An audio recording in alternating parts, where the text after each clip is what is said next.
Assalamualaikum warahmatullahi wabarakatuh. Yang terhormat kepada Ibu Neng Gustini, SPD, MPD, selaku dosen pengampu mata kuliah bimbingan dan konseling, dan teman-teman yang saya banggakan. Alhamdulillahirrabbilalamin, wabihi nasta'in, wa ala umuri dunya waddin, wassalatu wassalamu ala asrafil anbiya'i wal mursalin, wa ala alihi wa sahbihi ajmain, amma ba'du. Puji serta syukur kehadirat Allah Subhanahu wa Ta'ala yang telah memberi kita nikmat sehat sehingga kelompok kami bisa menyelesaikan tugas video bimbingan dan konseling ini. Tak lupa juga sholawat bertangkaikan salam kita curahkan kepada baginda Nabi besar kita, Nabi Muhammad SAW, yang karenanya telah membawa kita dari zaman jahiliyah menuju zaman Islamiyah seperti sekarang ini. Perkenalkan, nama saya Sofwan Najatul Ashiroh dengan NIM 12120100160 selaku moderator pada tugas video kali ini. Pada kesempatan kali ini, kami dari kelompok 4 yang beranggotakan Sylvia Emri Juliani, Siti Michelle Agustin, Tami Tania, dan saya sendiri Sofwan Najatul Ashiroh akan melakukan presentasi mereview artikel jurnal tentang manajemen bimbingan konseling di masa pandemi. Adapun topik pembahasan pada pertemuan kali ini yaitu 1. Pendahuluan, 2. Kajian teori, 3. Metode penelitian, 4. Hasil dan pembahasan, dan kelima, kesimpulan. Untuk mempersingkat waktu, kita langsung mulai saja menyimak paparan jurnal yang akan direview pada kesempatan kali ini dengan membaca Al-Basmalah. Bismillahirrahmanirrahim. Untuk selanjutnya, pemaparan materi akan disampaikan oleh rekan saya. Materi yang pertama akan disampaikan oleh saudari Sylvia. Kepada Sylvia, saya persilahkan. Masuk pada pembahasan yang pertama, yaitu pendahuluan. Pada masa sekarang ini, masyarakat di berbagai belahan dunia sedang mengalami kesulitan dikarenakan munculnya virus baru. Virus ini telah menyerang masyarakat di hampir seluruh negara. Virus tersebut adalah coronavirus atau yang biasa disebut COVID-19. Coronavirus ini merupakan penyakit yang menular di mana disebabkan oleh SARS-CoV-2. Pandemi COVID-19 memberikan dampak pada beberapa sektor kehidupan, yaitu dalam berbagai bidang seperti ekonomi, pendidikan, dan juga sosial. UNESCO 2020 menyatakan bahwasanya pandemi COVID-19 sudah memberikan dampak pada bidang pendidikan. Di masa pandemi ini, para pendidik, khususnya konselor, harus berpikir tanggap bagaimana cara untuk melakukan layanan konseling bagi para siswa atau para konseli saat masa pandemi COVID-19 ini. Dikarenakan interaksi antara konselor dan juga siswa atau konseli menjadi berkurang. Untuk itu, para konselor harus membuat terobosan-terobosan baru di bidang pendidikan untuk tetap memberikan layanan konseling walaupun masih dalam situasi pandemi COVID-19 ini. Saya akan membahas tentang pengertian manajemen bimbingan dan konseling terlebih dahulu. Nah, secara bahasa, manajemen itu berarti pengurusan, pengendalian, dan juga pemimpin. Sedangkan manajemen secara istilah berarti pencapaian tujuan organisasi dengan suatu cara yang efisien dan efektif dengan melalui perencanaan, perorganisasian, kepemimpinan, dan pengendalian sumber daya organisasi. Maka, manajemen bimbingan dan konseling berarti proses perencanaan, perorganisasian, pengarahan, pengendalian dalam hal bimbingan dan konseling untuk mencapai tujuan pendidikan yang efektif dan efisien. Kemudian selanjutnya pembahasan mengenai masa pandemi. Pandemi COVID-19 menjadi kendala bagi semua kalangan di dunia. Pandemi COVID ini juga merupakan krisis kesehatan bagi manusia. Dalam dunia pendidikan, pandemi COVID ini juga memberikan dampak yang sangat luar biasa, dikarenakan sekolah di dunia ini banyak yang ditutup untuk menghentikan penyebaran COVID-19 ini. Nah, dengan dilakukannya penutupan sekolah, maka pemerintah juga mengambil langkah agar proses pembelajaran tidak tertinggal dan bagi peserta didik tetap menerima hak untuk mendapatkan ilmu. Maka dari keputusan selanjutnya, proses pembelajaran tetap berlangsung tetapi tidak dengan tatap muka, melainkan dengan online atau daring. Dengan adanya peraturan ini, guru juga harus bisa melakukan proses pembelajaran dengan efektif secara online di rumah saja. Guru juga dituntut mampu untuk melakukan pengajaran dengan daring dan kemampuan guru dalam teknologi informasi yang sangat dibutuhkan pada masa pandemi COVID-19 ini. Untuk selanjutnya yaitu mengenai metode penelitian. Penelitian ini memiliki 3 variabel, yaitu tentang manajemen, bimbingan konseling, dan masa pandemi. Kemudian metode yang digunakan dalam penulisan artikel ialah dengan studi literatur dan penelitian kualitatif, di mana teknik dalam mengumpulkan data melalui pengkajian berbagai sumber rujukan yang berkaitan dengan tema artikel ini. Rujukan atau referensi bisa berasal dari berbagai sumber seperti jurnal, artikel ilmiah, review buku, dan lain-lain. Langkah yang dilakukan dalam melaksanakan penelitian berupa membaca, mencatat, dan mengolah hasil kajian. Penelitian kualitatif yaitu dengan maksud untuk menjelaskan secara deskriptif dari manajemen bimbingan dan konseling di masa pandemi. Dan untuk selanjutnya yaitu hasil dan pembahasan, di mana saya akan memaparkan hasil review artikel jurnal dari kelompok kami yang pertama, yaitu dengan judul Peran Guru Bimbingan dan Konseling dalam melayani peserta didik di masa pandemi COVID-19, di mana jurnal ini merupakan jurnal inovasi pendidikan dan pengajaran dengan volume 1 nomor 1 halaman 36-44 tahun 2021 dengan penulis Henny Purwaningsih. Tujuan penelitian yaitu dengan bertujuan untuk menggambarkan tugas dan fungsi guru bimbingan dan konseling dalam membantu kelancaran pembelajaran jarak jauh di masa pandemi COVID-19. Metode penelitian yang digunakan adalah studi literatur, teknik pengumpulan data dengan menggali informasi dari berbagai sumber rujukan. Data yang sudah terkumpul kemudian dianalisis untuk kemudian menjadi dasar dalam membuat kesimpulan. Di sini dalam jurnal pertama, di mana hasil dari pembahasannya bahwasannya peran guru bimbingan dan konseling dalam satuan pendidikan itu sangat urgen karena merupakan bagian yang integral dalam sistem pendidikan. Situasi dan kondisi pelaksanaan pembelajaran jarak jauh menimbulkan berbagai benturan antara peserta didik dengan guru. Kehadiran guru bimbingan dan konseling bisa menjabatani antara guru mata pelajaran dengan anak yang mengalami masalah belajar. Kondisi ini menuntut kerjasama antara kepala sekolah, guru mata pelajaran, dan guru bimbingan dan konseling agar memberikan warna dalam keberhasilan pembelajaran. Sementara dari sisi peserta didik, mereka mengeluhkan dengan banyaknya yang diberikan oleh guru tugas. Pemberdayaan guru bimbingan dan konseling menjadi poin penting yang harus diagendakan oleh kepala sekolah. Sekolah mungkin akan mempertanyakan, bisakah guru bimbingan dan konseling sekolahnya menjabatani? Mengingat jumlah guru bimbingan dan konseling yang tidak sesuai dengan rasio jumlah konseling, bahkan adanya guru mata pelajaran yang alih fungsi menjadi guru bimbingan dan konseling. Guru bimbingan dan konseling menjadi mitra guru mata pelajaran dalam mewujudkan tujuan nasional pendidikan, apalagi dalam kondisi pandemi ini. Siswa dengan guru memiliki perbedaan ruang dan waktu dalam belajar, bahkan perbedaan kemampuan akademik dan fasilitas. Prasangka buruk akan menghambat dalam berkomunikasi secara efektif antara guru dengan siswa atau antara guru dengan rekan sejawat. Bunga Kamase Kobong menuliskan, situasi yang nyaman bagi anak adalah komunikasi yang terbuka, sikap yang menganggap anak sebagai teman dan tidak menunjukkan kekuasaan atas anak, itu dapat membantu dalam mendampingi anak. Kobong 2007. Guru BK mampu mendengar dengan baik yang terucap maupun tersirat, agar mampu memahami masalah konseli atau siswa sehingga mampu memberikan respon agar konseli merasa nyaman dan diterima. Komunikasi efektif dengan siswa, orang tua, guru mata pelajaran, dan pimpinan sekolah akan menjadi solusi di masa pandemi ini. Banyak cara yang bisa dilakukan untuk melatih diri agar mampu menjadi mediator yang bisa menjabatani antara siswa dan guru. Hasil dari diskusi dengan rekan sesama guru bimbingan dan konseling bisa dijadikan referensi karena hampir semua sekolah mengalami hal yang sama.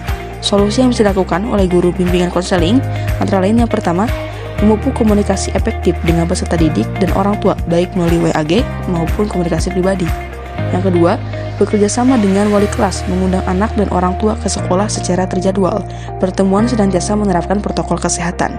Yang ketiga, bekerja sama dengan wali kelas mencari dermawan untuk membantu anak yang tidak memiliki gawai.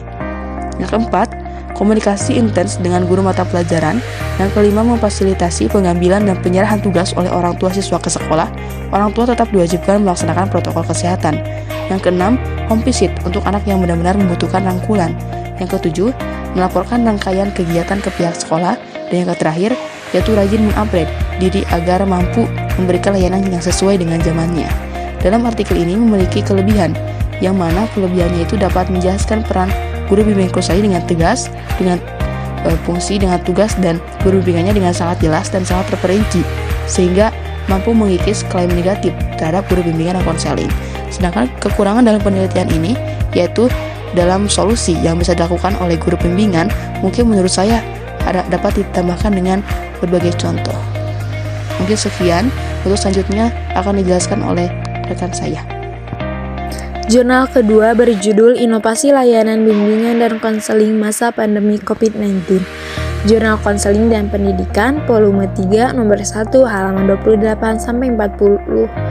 Tahun terbit 2022, penulis Rio Hermawan.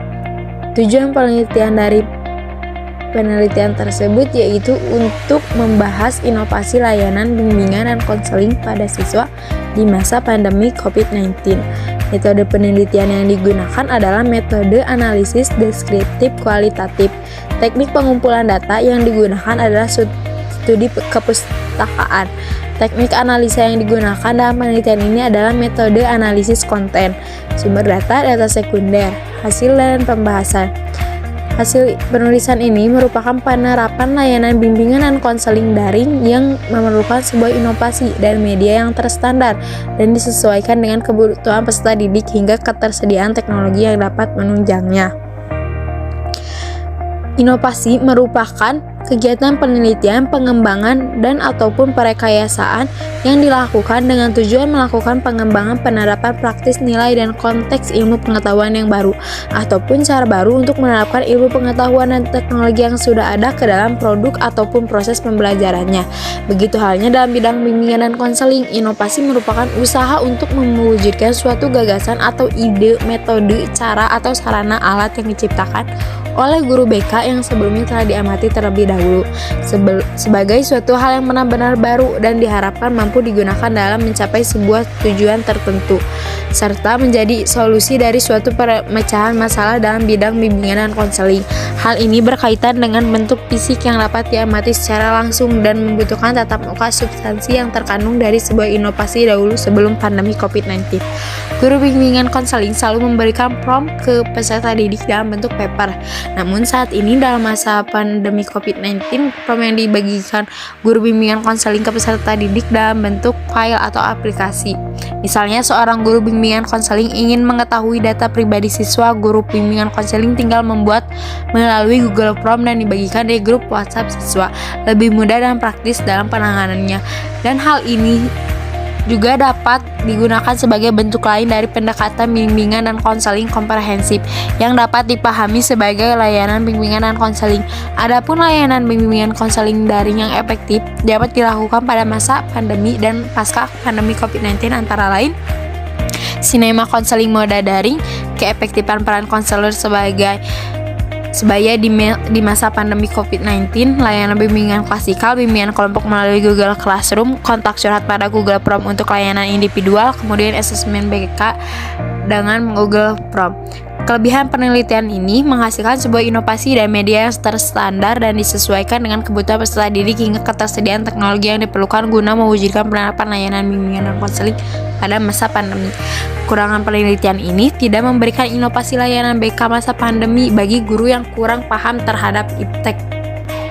Jurnal ketiga yang berjudul Counseling Service with Technology in Pandemic COVID-19. Volume 10 nomor 2 halaman 176 sampai 189. Tahun terbit November tahun 2022. Penulis Supriyanto, Hartini, Irdasari dan kawan-kawan. Dalam jurnal ini membahas tentang layanan konseling dengan teknologi di masa pandemi COVID-19. Peneliti dapat menemukan berbagai media yang digunakan oleh konselor sekolah dalam pelaksanaan layanan konseling. Media penyuluhan disesuaikan dengan kondisi siswa selama masa pandemi COVID-19. Media campuran yang digunakan adalah Google Form, chat, media virtual tatap muka, hangout, dan email. Layanan konseling individu memanfaatkan berbagai media ini. Media layanan konseling yang unik ini berfungsi sebagai media identifikasi masalah, media pendukung pelaksanaan layanan konseling personal online, serta media evaluasi layanan konseling individu. Konselor sekolah di masa pandemi COVID-19 memiliki tantangan dalam pelaksanaan konseling online dengan layanan konseling individu dan layanan konseling kelompok. Pelaksanaan layanan konseling bagi siswa atau konselor sekolah menggunakan media teknologi sebagai salah satu unsur pengembangan kompetensi profesional konselor sekolah. Guru BK yang profesional dapat merencanakan, melaksanakan, dan mengevaluasi diri dalam memanfaatkan media teknologi dalam pelayanan konseling. Media teknologi yang digunakan berbasis sinkronus dan asinkronus. Media asinkron dengan WhatsApp, Facebook, Instagram, atau media sosial. Sinkronkan dengan media Zoom, Google Meeting, Hangout merupakan informasi identifikasi terkait masalah siswa dengan menggunakan WhatsApp atau Google Form. Sedangkan pelaksanaan penyuluhan melalui media teknologi digunakan berbasis sinkronus dan asinkronus sesuai dengan kebutuhan siswa. Penggunaan media konseling dapat membuat siswa lebih leluasa dalam menyampaikan permasalahannya dengan prinsip kerahasiaan dalam proses konseling online, layanan atau konseling dunia maya. Penerapan layanan konseling online atau cyber counseling untuk membantu pemecahan masalah siswa dan bagi siswa yang mengalami permasalahan di luar kompetensi. Konselor akan mengalihkan kasus tersebut ke pihak yang lebih kompeten. Peran pemerintah melalui kebijakan di bidang pendidikan membantu menyediakan akses internet dan mengembangkan keterampilan literasi bagi siswa dan guru.